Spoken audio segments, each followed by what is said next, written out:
Hey, thank you so much for the support on the last video. It's honestly amazing. It was such a gamble, and I'm so glad it paid out.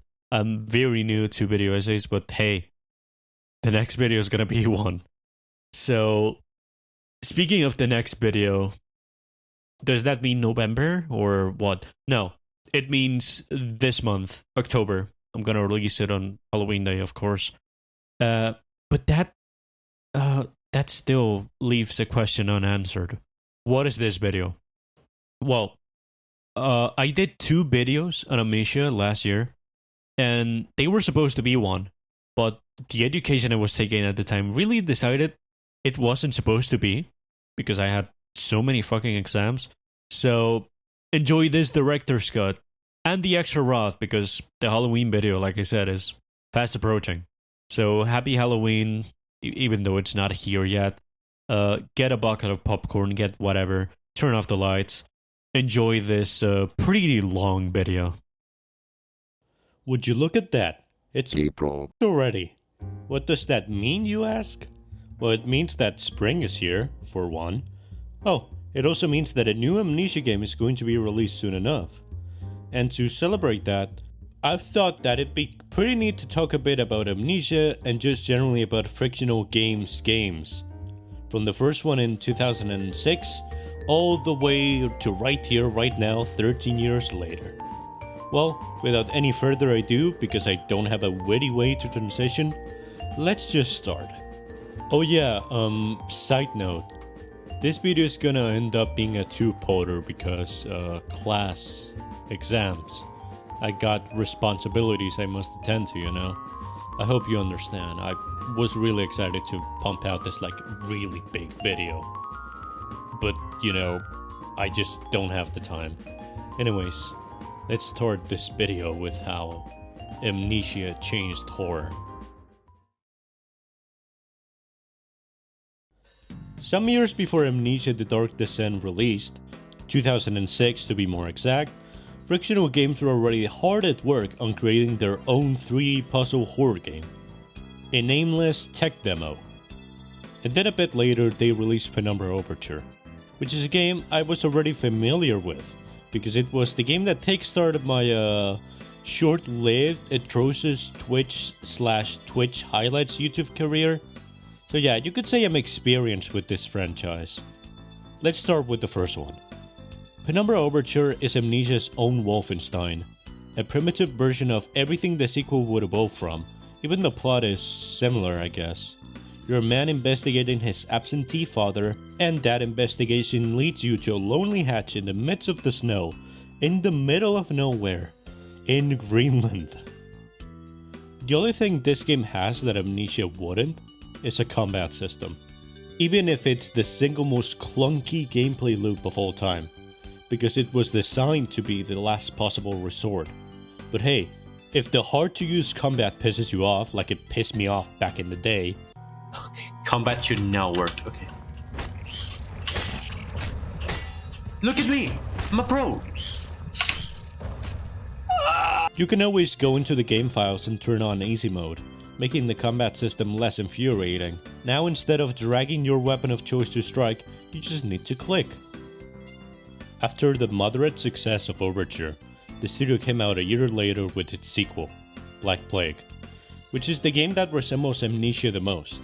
The combat has been completely removed, only leaving you with the option of sneaking and trying to hide from the people who are actively hunting you down. To be fair, this also might be the funnest of the Penumbra games. Overture was too drab and maze-like, and the third installment in the trilogy, Requiem, just straight up discarded all of the horror elements and became the world's only gothic puzzle game.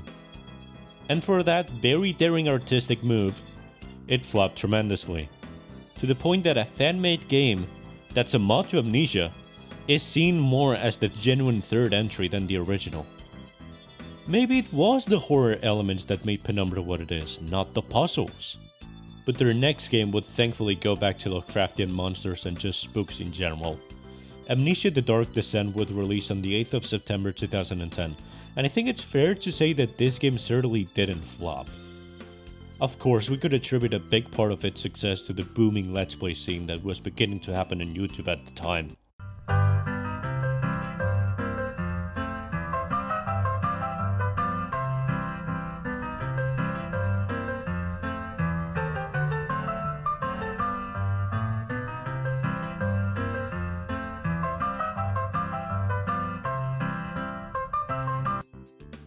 Amnesia: The Dark Descent was an extremely influential game on the indie scene, and just with horror games as a whole.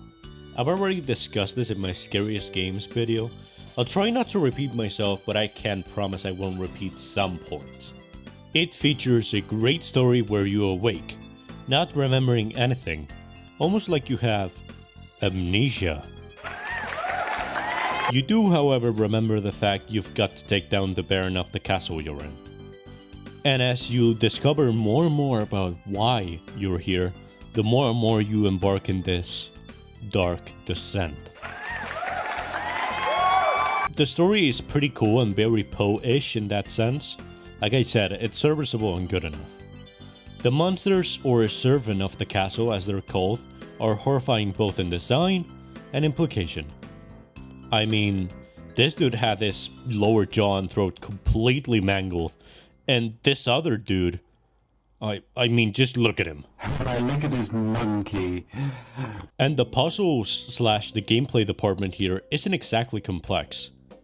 You can walk, jump, and even do some more advanced movements like leaning to the sides.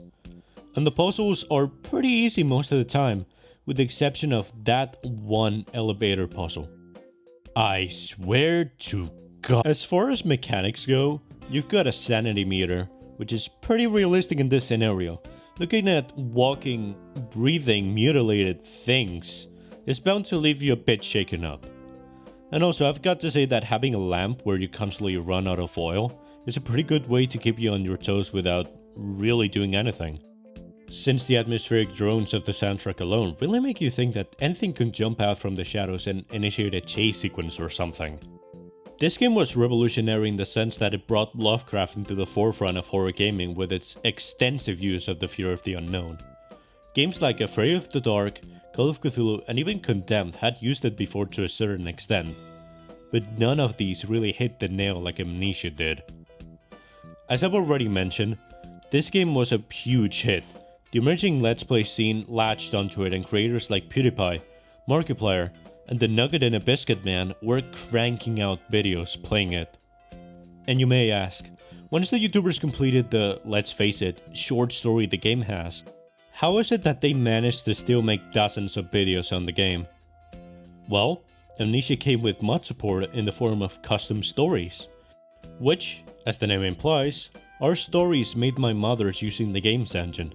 They're story mods, games within the original game. Basically that Russian nesting doll thing in video game form. There are dozens of these, with some of the really good ones being Amadeus, The Great Work, and Laughing in the Darkness. Due to the game's ludicrous success, Frictional Games did something they had never done before and released a DLC campaign for the game, Amnesia Justine. In this DLC you play as Justine, a sadistic aristocrat who has locked herself in her own made test chamber, where she's locked up 3 different people in death traps and taken an amnesia potion to test her own morality. You learn this through various eerie cylinder phonograph recordings Justine leaves for herself as guides. You also face off against 3 suitors you kindly rejected. Not what you say. Your beauty is blinding. Ah! My eyes! What have you done to my eyes? Justine, this isn't funny. You've blinded me. Ha ha! Can't catch me now. I'll kill you, you whore! Which are the only real dangers in this DLC apart from yourself. What made Amnesia good to begin with was the fact that it really made you feel vulnerable. And in this DLC, it's no different. Not only in the way the encounters with the suitors have you scrambling for any semblance of safety, but also with the fact that you've got 1 life throughout the entire thing. Yes, if you die, you go back to the main menu. It's a cool gimmick, even if the story is just Saw in 18th century Europe. I'd say this DLC is worth a play, even if it's not on the same level as the base game. Alright, where were we? Oh yes, Dark Descent. Dark Descent was a monumental hit that was released at the right time, as it was picked up by the booming Let's Play scene on YouTube. And then, 3 years later, Frictional gave the Chinese Room, who are known for the walking sims like Dear Esther and Everybody Has Gone to Rapture, the chance to make a game with the Amnesia IP, which resulted in Amnesia, a Machine for Pigs. This game is a major disappointment. Let's just go on and say it. This is a pointless sequel that was released the same year Outlast did, and with Outlast being the vastly superior game, A Machine for Pigs is just bland and boring in comparison. There are hardly any monsters, and when there are, they're not scary. They're just midget pig people. The monsters in Dark Descent often had you cowering in the dark for minutes on end, hoping they'd go away, but these ones are just mild annoyances. The puzzles this time around are way simpler, and mostly consist of pushing a button or pushing a door. And as I've already said, the puzzles in Dark Descent were simple, but not this insulting a 3-year-old cool softies kind of simple. This game is basically on rails. You hold W the entire time. In the Dark Descent there were sections where you were locked in a certain number of rooms of the manor, and you had to solve a puzzle going from room to room in whatever order you'd like a very limited free roam. Here, nothing like that, and even then, the moments where the monsters do appear are very scarce. Apart from the fact that this game can be beaten in 5 hours in a regular playthrough. You can tell that these guys didn't really understand the essence of Amnesia and tried to hardcore focus on the story and atmosphere. But I'd like to play devil's advocate and say this. I really like some of the visuals in this game. They really know how to make a Bram Stoker, Poish, creepy Victorian setting, which is just what this game needed. And after that monumental flop, there weren't Amnesia games for a long time. But in that time, Frictional Games cranked out another horror game in their trademark horror style. With Soma, I like to think they've learned some lessons. Released in 2015, Soma discards the gothic/medieval elements and substitutes them with sci-fi and cyberpunk.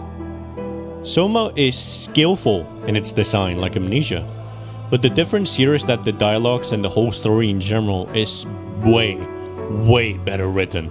The pacing in this game is slower, but I wouldn't say it necessarily drags. I think it's actually smoother. And there are chase sequences, don't get me wrong, but Soma mostly consists of quietly walking around, which rarely gets boring because your mind is always on high alert. Walking down the hall could easily turn into a chase in the blink of an eye. Overall, Soma was a great game that allowed Frictional to evolve and refine their game formula. And I think it's a recommended play for sure if you've ever played Amnesia or are interested in horror games. And then, in late 2020, Frictional Games released an actual decent game to follow the Dark Descent. A decade later, that is, but you know. Amnesia Rebirth took the things they learned from Soma and mixed it with a story following Tassie, a French archaeologist who's stranded in the middle of Algeria, and how she pushes onward to find survivors from her expedition gone wrong, trying to get the answers as to why, well, the trip went wrong. Now, the first thing I've got to comment on the game is that it finishes a lot stronger than it actually begins. The first hour is drab, boring, and almost frustrating. But once you get to the fort and the catacombs later on, it becomes way more entertaining. In general, this game was fine, but it lost some of the charm of the original. The horror elements and overall danger has been toned down dramatically. Like, imagine the prison level in the Dark Descent. One of the most dangerous areas in the entire game, with servants roaming the practically pitch black halls. Now imagine that with the gamma shut all the way up and without enemies to speak of. Yeah, it's that scary and mysterious, alright? This game also added the mod support in the way of a Steam workshop for graphics mods and custom stories among other mods. Which, you know, in the Dark Descent and Machine for Pigs, you practically had to go to ModDB, download the file, then put it in the custom stories folder, and now you can just do that with the click of a button in Steam. That's great. But yeah, I'd say this game is a disappointment, but it's glad to see, you know, they actually tried once again. They tried it themselves and didn't give it to some three-hand studio to make Machine for Pigs 2 Electric Boogaloo, which, you know, we can appreciate that at least. And now it's 2023. And a few months ago, we got the news that there was a new Amnesia game coming out soon. Amnesia: The Bunker, which is set in World War I. You play as a soldier trapped in the titular bunker. Oh yeah, they throw away the classic feature of being defenseless by giving you a revolver. With scarce ammo, but you know, my point still stands. You can shoot the monster full of lead.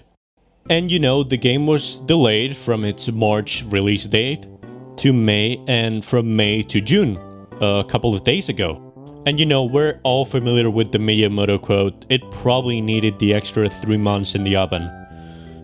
Demo was released a couple of weeks ago actually, and it wasn't too shabby. I haven't bought the game yet to review it, but I will if you guys are interested.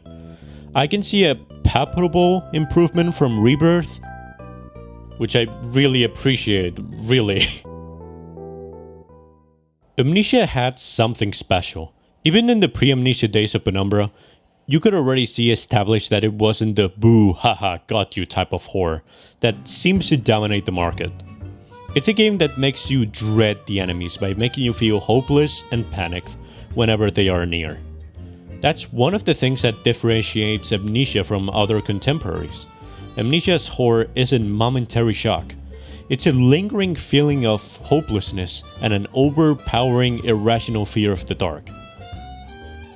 It's hard to think Dark Descent is going to turn 13 soon. I mean, most of us have vivid memories of watching people like PewDiePie, Markiplier, and countless others play that game. Amnesia is the backbone of some of the platform's greatest creators. That's nuts. This franchise has earned its place as a landmark in gaming history. It was revolutionary and still continues to inspire indie game devs to this day. That being said, the game has lost its charm. Maybe it was meant to be a one-hit wonder, because the qualities of the first Amnesia compared to the others, there's a big nosedive in spookiness and just quality. And we can't exactly blame Frictional for lacking. People come and go just like with every other company, so it isn't really the same people that worked on those earlier games, or even the same people who worked on something like Soma. I mean, it's the same kind of rep Obsidian gets. People praise them for having made a really good game by the name of Fallout New Vegas, but are appalled that the recent Outer Worlds games aren't as good as New Vegas was, failing to understand that people come and go, and that some people don't have the same creative synergy others might have. And just like Frictional Games and Obsidian Entertainment, yes, you, the viewer, you peaked 10 years ago! But that's just my opinion, and everyone has one. So I invite you to tell me all about how my opinions stink in the comment section below this video. You've been wonderful, I've been Roth, thank you for watching.